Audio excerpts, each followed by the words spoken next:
Hello everyone! For today's video, mag-share nga ako sa inyo guys ng tips, ideas kung paano ba mag-apply dito kay 51 Talk.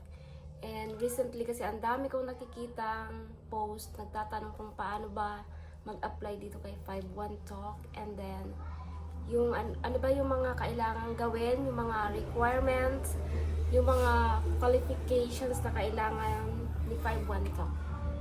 So, ayan, isi-share natin yan dito guys. In my 8 months of working dito sa platform, wala sa akin nagbigay ng link to apply. It's my own thing. Self-actualization, kumbaga. And so, isi-share ko sa inyo guys kung paano ba ako nakapag-apply dito kay 51 Talk. Wait lang. Pause. So, first thing guys, kailangan i-ready nyo na guys yung inyong technical requirements like laptop. Oh, okay. So, kailangan nyo ng laptop, of course, kasi yan yung pinaka bloodstream nating mga ESL teacher. So, walang laptop, wala lahat guys. So, kahit may internet connection kayo, stable internet connection, wala din yun guys. And my cellphone kayo, hindi yan yun pwede kay 51 Talk. So, laptop talaga guys yung kailangan. So, kailangan nyo guys mag-secure ng laptop na at least i5 and then up. Yun yung qualification nila ngayon. And then, at least Windows 8. So, ayan. Yun yung qualified na specs ng laptop nila. And then, of course, kapag meron ka na yan guys, syempre napaka-easy na ng lahat niyan. So, may internet connection ka, go. And then, my noise cancelling headset guys. So, kailangan nyo ng headset with noise cancelling. So, sa mga beginners guys, so, yung link guys, isi-share ko din dito sa comment section. So, i-check nyo na lang guys.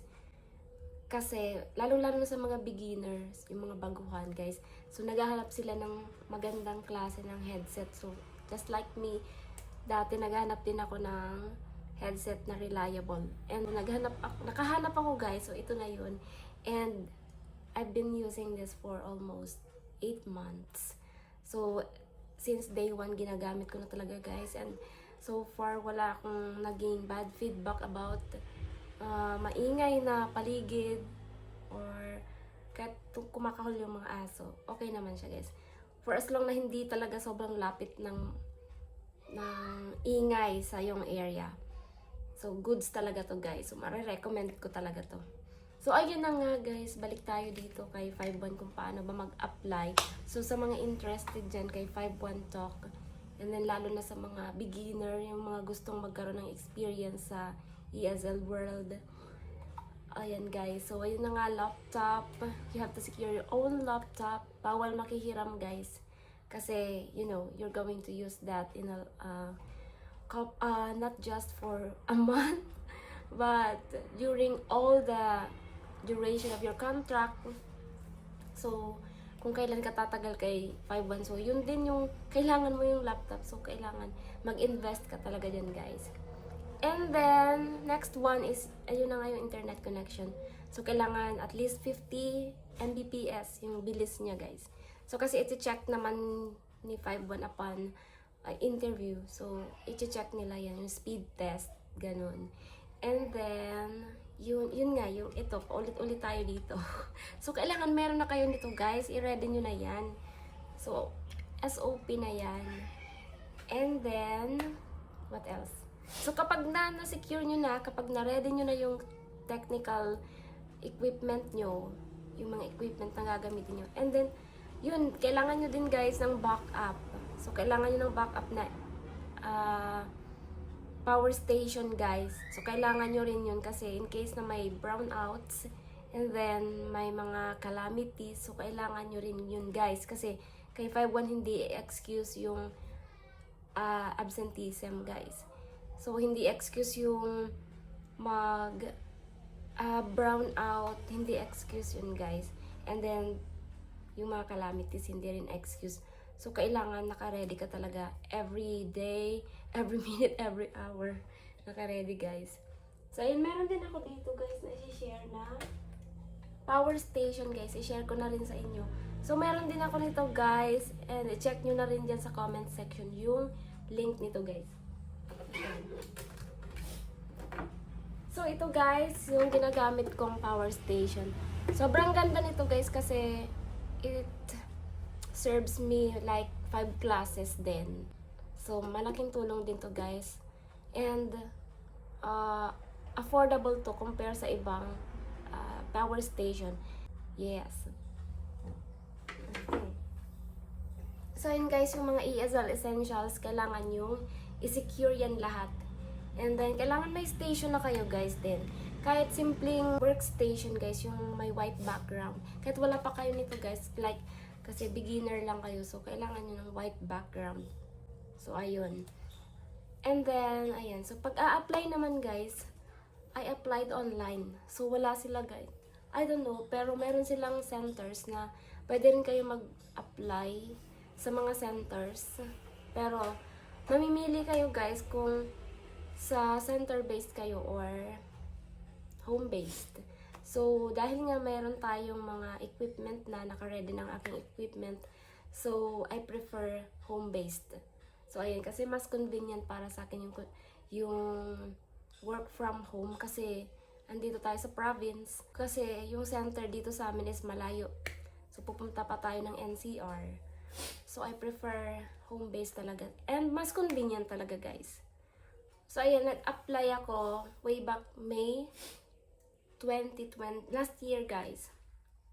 So, and it took 3 days processing. So, ang bilis lang, guys, ng processing nila. After interview, you're going to have orientation and then new teachers training. So, you're going to undergo CE demo.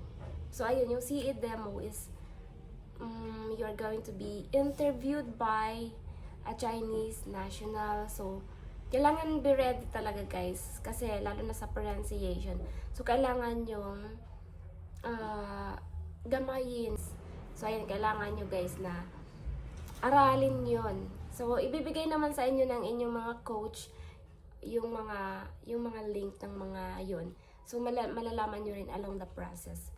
So, ako kasi, guys, I applied talaga through Job Street. Yes, I got this from Job Street. So, ayun. Nung una kong pag-apply, guys, naligwak ako kasi nga, mahina yung internet ko, guys. So, hindi ko expect na chine-check talaga nila yung speed ng ating internet. So, kailangan be ready talaga dun, guys. So, doon ako naligwak nung una kong apply. And then, the second time, last year, 2025. So, ayan, naka-ready na ako ng time na yun, guys. So, ayan, nandito na tayo. So, napakadali lang, guys, ng process. Napaka-basic. So, kailangan yung mag-apply online or through website, their website. So, pwede kayong mag-apply dun sa website nila. So, hanapin nyo lang, guys. Andyan lang yan. So, ang dali lang naman. Mag-fill out lang kayo ng form doon. Kasi, through Job Street niya ako, guys. So, parang, doon na mismo ako nag-apply sa platform na yun. And then, nag-send sila ng email sa akin for interview. So, ayun. Wala naman akong fill out na form. Basta kailangan meron kang account doon sa Job Street. So, ayun lang, guys. Ayan, hopefully nakatulong tong video sa inyo. Please subscribe for more tips, for more ESL videos like this. So ayan, thank you so much for viewing or for watching this video. Okay, till next time, goodbye!